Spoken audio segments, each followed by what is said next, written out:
Selamat sore berkah dalam. Masih sukacita. Masih.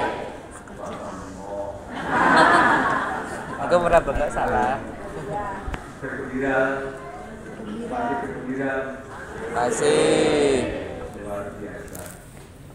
Hari ini kita bergembira, bersukacita. Yang jelas karena apa?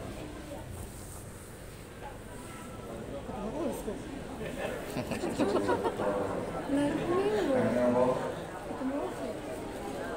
Untuk pulau Suwan Riki. Ya, berkali-kali Suwan Riki patut tinggalin ngamasuk. Ya, kita jelas bergembira ketika kita bisa bersama-sama merayakan iman kita dalam kebersamaan dengan saudara-saudara kita, khususnya yang juga akan menerima sakramen penguatan. Dan bagi kita orang Katolik, sakramen penguatan ini menjadi sebuah penanda yang sangat bagus, sangat jelas, yakni penanda bahwa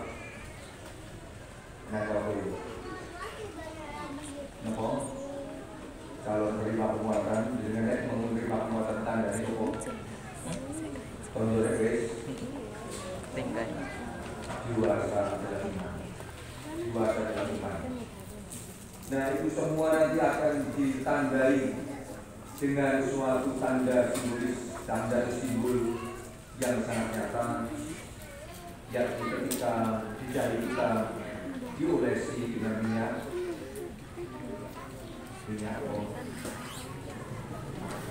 telon,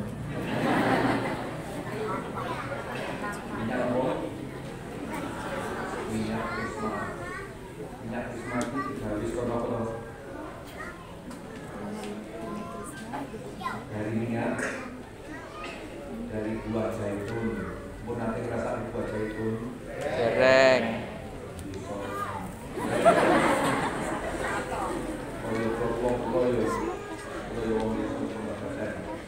tanggane Pak Nur. Nah, minyak krisma dibuat dari minyak zaitun atau minyak olive yang dicampuri oleh balsem. Gue pijet. Itu balsem poresom, bukan balsem kerokan kayak lain. Ini balsem yang sangat khusus sekali, warnanya hitam kecoklatan. Baunya wangi sedap. Kalau saya persiapkan untuk pemberkatan minyak krisma sebelum pekan suci, sebelum Trihari Suci, itu satu bau dulu. Sedap sekali. Itulah sebabnya mengapa kumis saya itu musbul karena banyak memiliki. Yang jelas minyak krisma yang dibuat dari minyak zaitun campur itu balsam yang khusus ini menjadi tanda, menjadi simbolisasi bagaimana orang yang diolesi dengan minyak krisma ini menerima anugerah yang sangat khusus sekali, anugerah yang sangat istimewa, yakni anugerah Roh Kudus. Nah, minyak krisma ini biasa kita terimakan kapan saja. Kapan kemauan? Kapan? Baptis. Setelah dibaptis, setelah diurapi dengan minyak katechumen sebelumnya, kemudian kalau mau lengkap nanti setelah dibaptis akan diurapi dengan minyak krisma ini. Tanda Roh Kudus dicurahkan kepada kita. Dan setelah itu nanti akan diberikan kembali kapan? Saat meninggal. Mosok meninggal dikasih minyak krisma, minyak sakit. Ketika sakit dikasih minyak krisma. Kita tanya pada Romo berdua yang sering mengantar ke surga ini. Krisma ketika mau memberikan doa untuk orang sakit,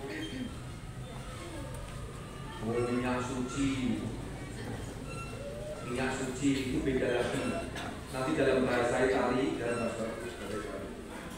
bahasa Latin itu Oleum Infirmorum. Oleum itu minyak, Infirmorum itu orang sakit. Itu khusus biasanya diberkati pada bagian yang kedua.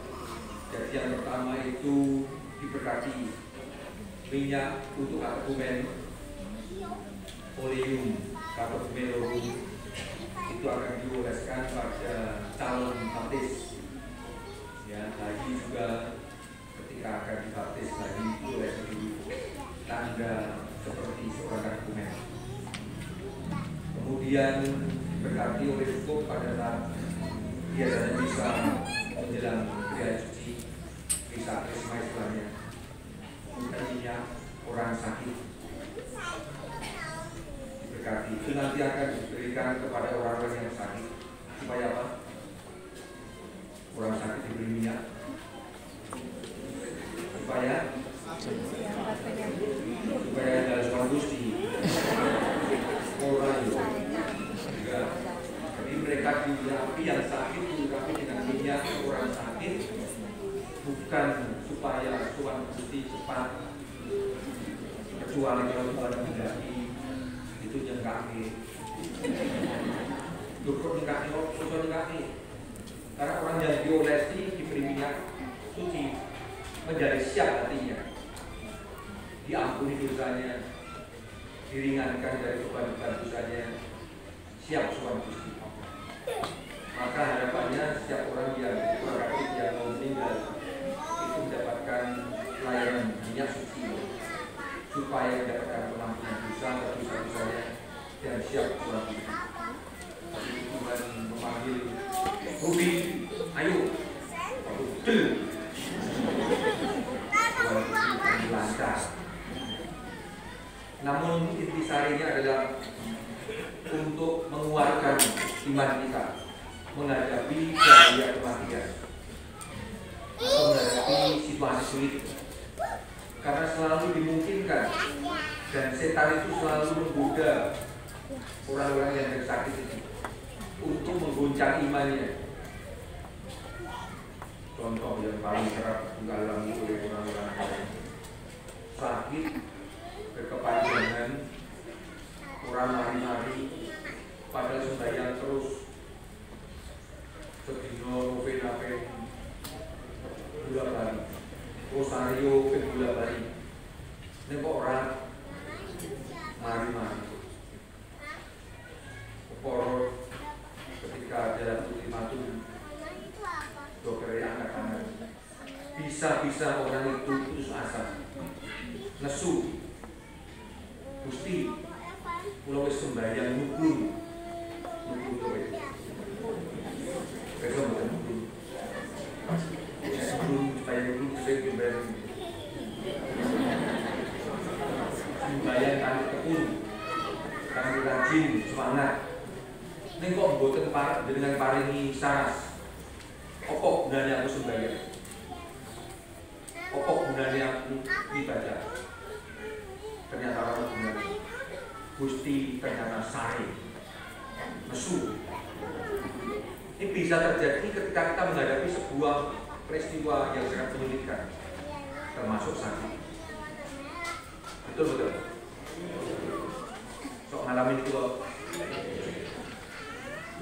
Contoh yo, terus sembahyang tekun supaya usahanya lancar, malah lancar lebih utama. Tapi itu termasuk berkah dulu. Nek lancar lebih utama tegese dipercaya nek ora tau nyaur. Bisa marah, Gusti wis tak rewani sembahyang, novena, ziarah, kok usahane yo ngono-ngono wae. Keporo malah bangkrut, mergo utang terus rawani nyaur, rawani nagih. Nesu, ini bisa terjadi. Dalam kesulitan kadang-kadang setan menggoda kita, dan inilah saat-saat yang sangat rawan. Maka minyak suci diberikan dalam kondisi seperti itu, supaya orang dikuatkan dalam iman. Syukur-syukur diparingi sembuh, diparingi waras. Sementara minyak krisma itu mempunyai peran yang lain lagi. Oleum konfirmatorium itu memperkuat, yaitu minyak yang dioleskan kepada kita dengan maksud memperkuat iman kita, memperkuat jati diri kita sebagai seorang yang beriman, yang percaya kepada Tuhan. Maka dalam pengurapannya itu uskup akan berkata, Markus Januarka,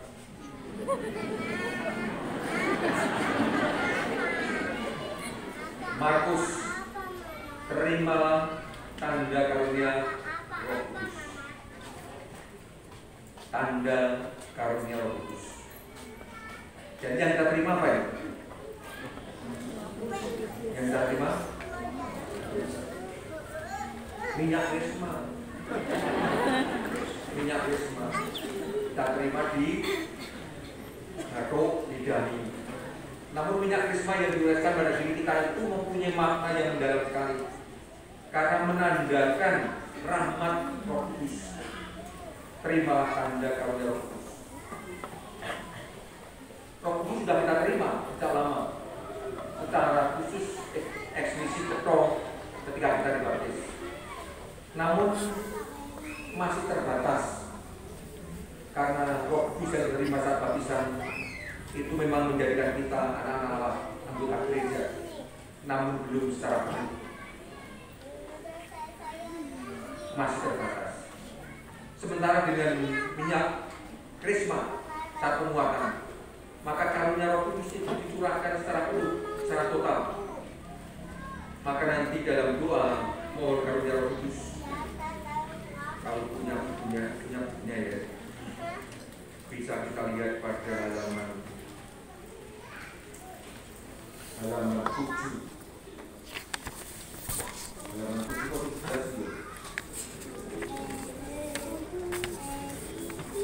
halaman 1, halaman 11. Halaman 7. Di sana kita berdoa, sudilah kiranya mencurahkan Roh Kudus sang penghibur kepada mereka. Semoga mereka kau anugerahi roh kebijaksanaan. 2. Roh akal budi. Roh kebijaksanaan membuat kita semakin bijaksana, semakin mengerti apa yang dikehendak Allah dan apa yang dikehendak setan. Bisa memilih itu. Roh akal budi membuat kita semakin paham, mengerti siapa Yesus yang kita imani, mengerti dengan baik. Tidak hanya sekedar mengerti sebagai ilmu pengetahuan, namun juga bahkan sampai ke hati. Kita bisa menghayati. Kemudian roh nasihat. Kalau kita dianugerahi Roh Kudus, maka kita dimampukan untuk memberikan nasihat-nasihat yang baik kepada orang lain, hal-hal yang menuntut orang kepada Tuhan. Roh kekuatan membuat kita kuat besar.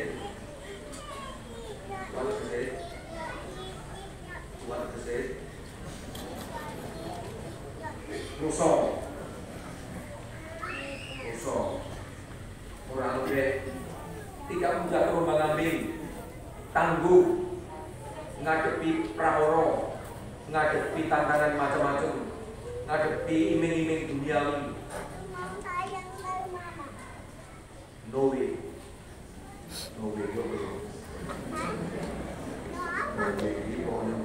Mau ora kuat iman kawane bojo ayu ora luar biasa bagus duwe kawane bojo ayu mau tenane iki mau pergo ini tak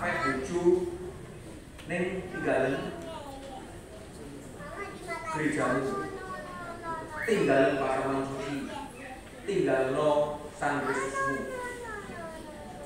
Wes kabeh lemah panjang jelek pengen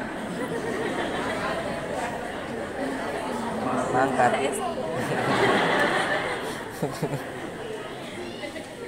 Nek iman ora kuat langsung gigit tuh. Oh, gigit langsung berantak. Oke, gigit pengen banget. Gusti Yesus apa itu? Romo Paroki datang di bawah. Oh ya biasa nih loh.